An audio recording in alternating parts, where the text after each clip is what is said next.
guys, I am Chris Kaler. And I'm Amber and Kyuujin, and today we are back again, guys, with Vinland Saga, episode 10, first season. Yes, last episode, Thorfinn was told by Askeladd that he needed to bring him Thorkell's head. Thorkell, who used to fight with his father in the Jomsviking army. Thorfinn doesn't know that, and Thorkell is a beast of a man. He's a giant. He's something. And he enjoys fighting very much. So Thorfinn was a bit surprised. That was a big challenge, and he did not win. He got played with, and in the end, when Thorkell asked him for his name, he said he was Thor's son, which shocked Thorkell a little bit, and Thorfinn used that to escape. He's pissed. Come back! Good, we're gonna go ahead again. I wanna fight you again. Yeah. It was fun. Obviously, he's pissed, and he doesn't really see how someone would enjoy fighting, killing, all of that. He's following Askeladd to Wessex because the main army chose to move on from London. They left behind Canute to prove himself and try to take down the city. So hopefully we get to see a little bit of that. If not, we'll hear about it. But yeah, we're moving on. So let's jump in this episode and see what happens next.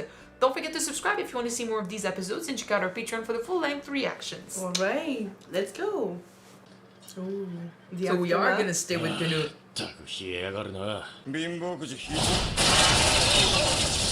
want more fighting! Yeah, he's not satisfied that they left him. Man, he came through very, very far. Yeah. Come back!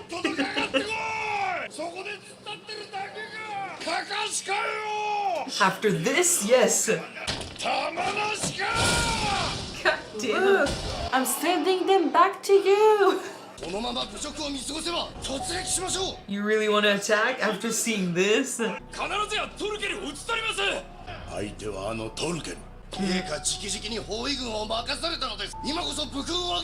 You're following Canute. Let him decide.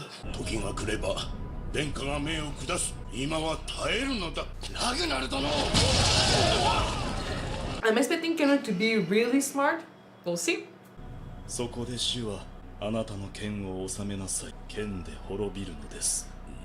Is he a pacifist? If so, what are you gonna do here?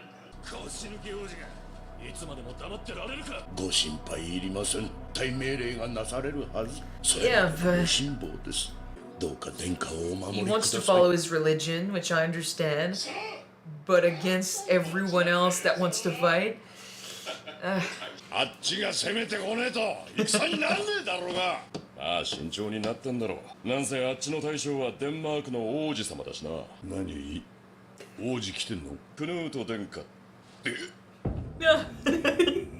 I can kill a prince? Challenge. Oh, are we in Vinland?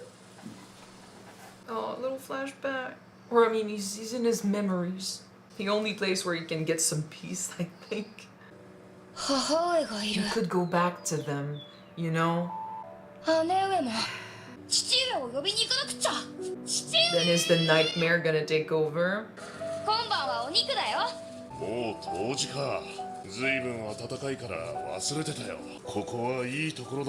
Yeah, I guess he's in Vinland where they all wanted to be.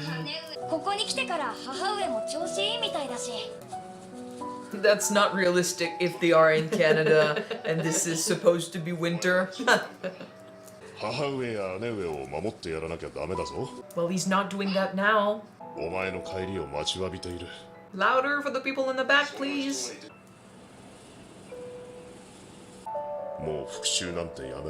Your fucking father's spirit is telling you.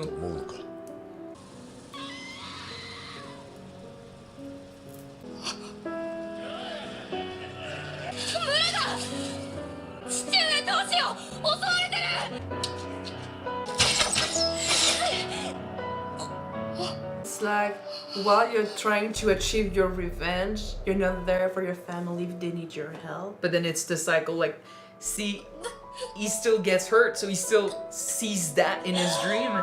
So what is more important to him? The revenge for his father? The care for his family? The both of them are kind of mixed together, like... He's too traumatized.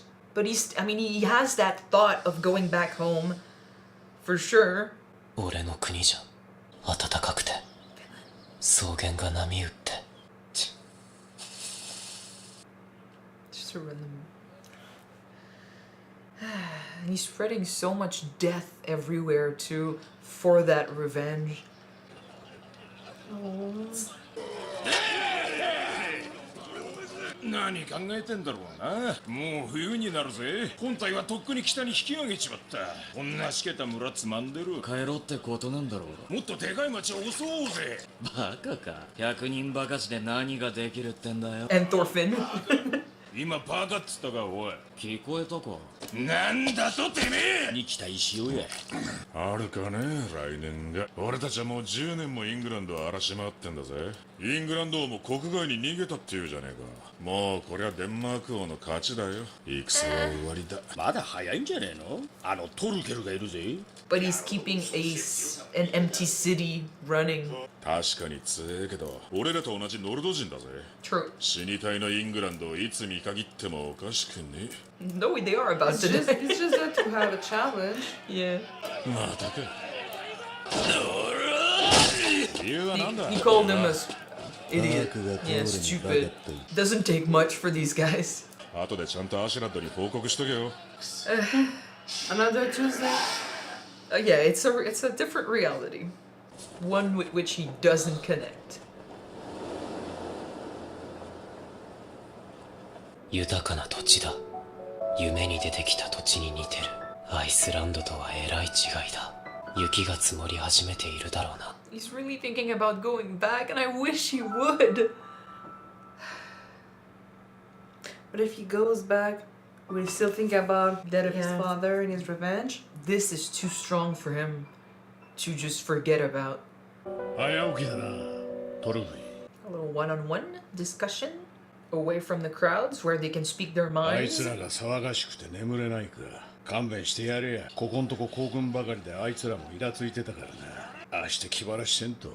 気安く話しかけんな。俺はてめえらの仲間じゃねえ。てめえは俺をうまいこと操ってるつもりだろ。 In a way, he does. 俺に喉を裂かれてくたばるその日までな。怖いね。若いお前の味方だ。お前は成長し、俺 It's は true. The stronger he gets, the older the other one gets too. どんな強者もいずれは死ぬ。 But how much time will you have lost? Yeah. この石これは今のイングランドの住人、サクソン人が作ったものじゃない。前の住人のものだ。強い民族だったそうだ。だが500年前サクソンに滅ぼされたローマ人だ。 Nothing is eternal. And the stronger you get, the harder it is to keep control over what you have, so... 何が言いてん。人間の世界は緩やかに老いてきてるってことさ。ローマ人をサクソンが滅ぼし、そのサクソンを今度は俺たちが滅ぼす。かつてのローマ帝国の栄光は遠い過去になる。 It's a good way to say that everything has a beginning and an end. Death of people as well. 最後の審判とやらが下るそうじゃねえか。 That's why it's called RAGNAROK. It is very in their culture to say that it will all have a end in the end. Yeah. ラグナロク。滑稽じゃねえか。黄昏の時代の。 With every end, there's a new beginning too, though. Think about that. 馬だ、一騎。イングランドの兵か。あれは友軍だ。当たれよ貴公。貴公はいずれより参られたか。貴公は本隊所属か。 Debatable. クヌート王子。 Did he decide to do something? トルケルか。もうそこまで来てる。数は500ほど。奴の直参だけ Yeah, 連 he れて heard the prince was there, so he took the battle to them. もうじきマールバラに至るだろう。 It's Thorkell. 500 with Thorkell. クヌート王子の4000がいたはずだが。 It's not enough. とっくに撃破されたよ。その生き残りだ。 Okay. Thorkell is really something, right? I had high hopes for Canute. Looks like, what happened? 奴らトルケルを先頭に砦から撃って出てきたんだ。 Yeah. He's enjoying this too much. 本体まで一直線だ。But like you said, maybe Canute doesn't want to fight. I think he's a pacifist. 彼らに安らかな眠りを。 But like, dude, you're gonna have to do something. トルケルメがそこまですぐにここ God damn. Hello. 王子様みっけクヌート殿下はどうなった？トルケル軍と共にいらっしゃる。残存兵力が再結集を試みているが、集まった兵は400に満たない。士気も高いとは言えん。 But we got a Thorfinn. Yeah, but he didn't win last time. 今は100人でもありがたい。 That's. 決めるのはあんたアシュラッド They were close to going home. Is he gonna fight back? Usually they don't fight if they don't have something to gain. おちおち黄昏てもいられねえな。はあ、 You need to be there, Bjorn. ラグナロクの足音がよ。え Oh! What? Opportunity? Askeladd is such a loose cannon sometimes. いいか野郎ども。 He has his reasons. クヌート王子殿下の救 Oh, 出に向 don't か have the glory for themselves. だが他の部隊の手は Okay, 足りん。 okay. デンマーク王位継承権第2位のお方報酬はたんまりだ。 Yeah. お前ら想像できるか？デンマークとイングランド二大国の覇者が賜るご褒美よ。 Who would be willing to pay more? 他の奴らに譲る手はねえぜ。 Oh shit. よしやろう。やってやろうぜ。 Okay. Opportunity. Yeah, like I said, usually he's in it if he can gain something from it. 相手はトルケルだぞさあな。 Thorfinn, you're up for round 2? 黄昏の時代だぜビオル。どうせなら I was about to say, we're gonna go out with a bang. We might lose a lot of people in this one. We are 100 men against 500 and a Thorkell. 胸を馳せる時 Listen to me Sail away again Again 繋いだ声は答えのない世界と踊らす You're not alone ただ荒波を行け Still one key, I'll get there. So we are 100 men versus 500 and a Thorkell. And a Thorkell. Yeah. I want to talk about Askeladd. There's definitely, like, we talked about why he's doing the things he's doing, and obviously one of the main things that we see is his gain. Like, he wants money. We theorized that he was attracted to money because that's the best way to live life. Like, when you have money, you have the food that comes with it, you have safety, you please the men around you.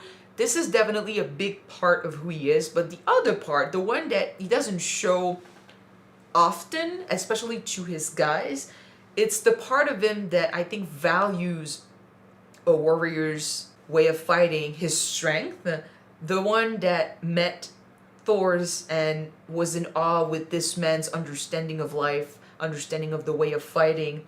I think he truly admired. Okay. He admired Thor's, and as a warrior, he's looking for people like that. Like, he wishes. I think this is when he enjoys himself the most. Okay. When he gets to face a true opponent. This is one of the reasons why I believe he's keeping Thorfinn around, because I think he sees potential in this kid, of potentially, like, he's gonna grow up, and he has a drive that keeps him alive. And it's interesting. Like, there's a part of him that keeps him around because he's an asset. But also, he's the son of Thor's. Maybe there's a chance he becomes strong in the future. He has a lot to learn, and he gets to tell him of his knowledge without being a true teacher. Like, he said a lot to Thorfinn that made him grow, made him stronger. And I think maybe in his mind he's thinking, like, maybe he becomes an opponent that I enjoy fighting in the future. Like, maybe he becomes worthy of this fight I want to give him. Kind of like Thorkell enjoys fighting, and he finds joy and glee in those challenges he gives himself. He doesn't enjoy just straight up killing people. He wants a challenge. He wants to meet a strong opponent that gives him a run for his money. I kind of feel like maybe Askeladd has that too. And I see it in this speech he gave at the end, the reason why he's doing this. There's the gain, of course. There's the money. He did it is said to Thorfinn, the fact that you said that everything has a beginning and a end, and it's not because one thing is ending that there won't be another beginning afterwards. He also said, told Thorfinn that the strong now will become weak and got defeated by the younger version, those who will become the strongest in the future. So, like you said, he's not fighting for the sake of fighting. Maybe just because it's just like Thorkell, he wants a challenge. He wants who's the strongest basically. I feel like he's trying to leave behind, like have his legacy mean something. Like he's not willing to accept that he's getting older and he's fighting someone else's battles. When given the opportunity, yes, there's the money drive of like this is a good motivation for his men. Like, oh, there's gonna be so much money in that. But to go against 500, the story it's gonna leave behind, the fact that 100 men are taking on 500, one of which in there is Thorkell, which he has a huge reputation. I think he admires the idea of leaving behind a tale that's worth telling. He wants to challenge. He wants to be the one that goes against those obstacles and wins against those obstacles. And if he doesn't win against those obstacles, he wants to make it big enough that people will still talk about it. Like, oh, this guy had the guts to go against. Like, he became the strongest, not because he killed and stuff like that, but he became the strongest because he was not afraid to fight those legends. He was not afraid to make a name for himself and keep going despite the odds. To fight bigger than him. I do get that sense from him that he wants to be remembered. He wants to have a legacy, kind of like Ivar a little bit. I said it in the beginning. I'll say it again. There's a lot to learn from Askeladd, even though Thorfinn is never. I don't think he's ever gonna see him as other than his enemy. He figured out quite quickly in the beginning that it's not because Askeladd is his enemy that he doesn't have anything useful to say to him. I'm pretty sure that Thorfinn is learning without his knowledge. No, not without his knowledge. Without being conscious that he's learning stuff No, he's from Askeladd. conscious of it because Askeladd told him many times little advice here and there, and he's adapting his fighting style. He's adapting his way of seeing life. I think he won't acknowledge it, like he won't say out loud, "You taught me how to be who I am," but he did. Like, it is traumatizing how he got him there, and he is using him because of his drive. Like, he keeps saying, "You don't control me." That's not true, kid. He knows how to use you because he knows you're going to do those jobs because of your anger, because of your obsession. So in that way, you are his slave. But that doesn't mean he doesn't have anything to teach you. He's a strong warrior, and I think he would... That's my theory, because, again, I don't really know him yet. It's the beginning of the show, you know. Although we are halfway through the first season. Yeah, of course. But my theory, the vibe I'm getting from Askeladd is that he would like to have a worthy challenger, and he sees in Thorfinn the motivation and the drive necessary to become that. And I think that's one of the reasons why he keeps him around. Because first, he is a valued asset, and because of the potential he has as a fighter. And you know, Askeladd is fucking strong, and yes, when it comes to him and his group, there is a legend, there's a tale that he's creating for them. Like, he's sending them on missions, he's helping, there's money to be had, to be found, like, there's stuff to do that will make his reputation bigger. But as a warrior, he also would want to find worthy opponents to make himself feel like all these years of fighting is not for nothing. Like, he's going against stronger opponents, he's learning through those fights, and if he goes down fighting someone worthy, that makes it worth it. That's a big part of Vikings too, the idea that everything has an end, Ragnarok being the end of the fucking world, but also that you go into battle not thinking that you're gonna come back safe. Like, you're not necessarily fighting for your life, you're fighting for a chance that if you die, you go die like a warrior, you go to Valhalla. To reach Valhalla, yeah. You need to make your life worth it. They live life to the fullest because when they die, they need to tell the tale, they need to be worthy. And I think this is maybe Askeladd's way to show that side of their culture. You know, he needs to make it bigger. He needs to go against stronger opponents. He needs to go against the odds. And when it comes to himself personally, he needs to fight the strongest. He needs to fight those that are worthy to make himself worthy. And Thorfinn would be a good contender. He's still a child, but he has the drive. So he'll keep learning, he'll keep pushing, despite how hard it is for me to watch him put himself through that. Because he could go back home, and But he he's won't been let thinking himself- about it. He won't let himself go back. I know. Just the fact that his mind is being divided in two. We got one side that wants to go back to his mother, to his sister, to his village, the one that he cares about and loved. The fact that if he's not there, maybe something horrible could happen to them. You know, like they could be attacked, they could be dead. But I feel like he might be torn between, like, if he doesn't avenge his father, I think he believes that it's gonna make his death not that big of a deal. Kind of like since his death meant so much to him and he's his son, he should avenge him. And not avenging him, if he thinks about people attacking his sister and his mom, it's kind of like what if someone kills his mom or his sister, he's not gonna avenge them either. I feel like if he doesn't avenge his father, he believes that makes it not worth it. Like his life is not worth it. His death was no big deal. So in honor of his father, even though he knows it's his dream, it's his subconscious telling him his father would not be happy with him doing this. Yeah. But he himself believes, like, you have your belief. I know I'm not doing what you want. I know I'm not following the footsteps you would want for me. And he's not making him proud. But if he lets it go, he feels like he's not going to be honoring him as much as he should. Or he's not going to, prove to himself and to his father that this death truly hurt him the way it did.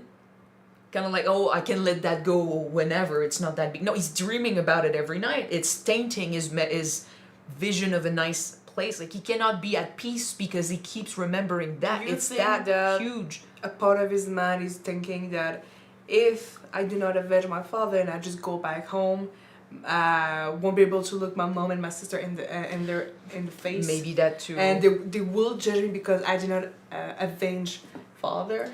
The idea that what he holds dear could die or did die it's an obsession for him. To let that go, he needs strength to do that, and he doesn't have that strength because it was that big of a deal. Just like, yes, he has the idea that, his village could be attacked, but I don't think he's thinking so much of, oh, if I don't go back home, I can't protect my sister and my mom. I think the destruction of the village is just a representation of what he held dear and what was taken from him when his father died. And it's just too huge. It means too much for him to let that go. He's not there yet. We keep saying that. Yeah. And yes, maybe he wouldn't be able. He probably feels like he couldn't watch his family in the face because he does believe it's his fault. He was taken hostage and he couldn't do anything back then. So now he's becoming stronger to be able to do something about it. But he is spreading a lot of hatred, a lot of death, a lot of blood all around him whenever he goes with Askeladd, wherever he goes with Askeladd. He's also destroying his soul, destroying himself every time he kills someone. And to him, I guess it's because he's constantly weighing the death of his father and what it did to him versus everything else that he's going through. And it doesn't measure up because the death of his father was too huge. But if you stop and truly think about it, how many kids have you orphaned? How many people have you killed? Families have you destroyed? He is an instrument of death, and he is doing to others what has been done to him because he is too blinded by what was done to his father back in the day. He is still, whatever he says to Askeladd, he is still just a child that has not grown up. He has been traumatized. He has turned into a killing machine, but he's still just a child. He really, I guess knowing that he's thinking about going back home, the fact that his subconscious is sending him visions of Vinland with his family at peace, this is good, but it also is sending him reminders of what he saw back then. So as long as he's gonna have those two thoughts, it's gonna be a war between what he wants to do and what he feels he needs to do. And the anger is not going away, right, for a while. So, but like I said in the episode, how many years of your life are you gonna waste before you go back home? To achieve that goal of revenge. And I guess Askeladd's speech about Twilight and Dawn and all of that, and how the Romans used to rule and now the Saxons rule, and this is always changing. Vikings will rule after the Saxons. I guess you can compare that to maybe it was meant as a message to Thorfinn, like, understand that everyone dies eventually. What matters is not so much how you begin or how you end. What matters is what you did in between. This goes with how I view Askeladd's way of thinking, what he wants to do before he goes out. I think he might have meant that Thor's death did not change who he was as a person, as a warrior. He's too focused on the end of his father's life that he forgets about everything else. The in between. When in fact, if you want to grow up and mature, you need to understand that everyone has a beginning and an end. In any case, it's a complicated situation for Thorfinn, and it's about to get even more complicated because we're going against Thorkell again, and we're trying to save Canute. I kind of want to see if he's going to change his way of thinking or not. It's going to be interesting to see You think if that he's a pacifist? I'm pretty sure he's a pacifist when it comes to his religion. His religion has taught him that those who choose the sword die by the sword. So maybe he doesn't want to use the sword. I wonder if he'll be forced to use the sword, if he'll change his attitude when it comes to this. But in a way, he let his men were being massacred and he stayed in his tent and prayed instead of fighting back. I want to see more of him. I want to hear more about it, why he keeps thinking like that. Why is he here? I know it's not him who decided to be here. It's his father who wants him to prove himself, and he thinks he's weak of heart. But then again, there's a debate to have with, is it truly him being weak of heart, or does it take a certain type of courage to put down the sword? Huh? Thor's did say that the greatest warriors don't need swords. All right. We'll see. But yeah, it's going to be 100 against 500. So And a good Thorkell. luck. And Don't a Thorkell. Don't forget the Thorkell. Yeah, who's throwing boulders from all the way, across the bridge to their camps. Like it's nothing. Okay, so thank you guys so much for watching this episode with us. If you want to see the next 2 episodes right away, they are on Patreon already. You can check them out. The link is in the description below. And if you don't want to, the next one shall be on YouTube next week. Yes. We're gonna see you then, guys. Bye.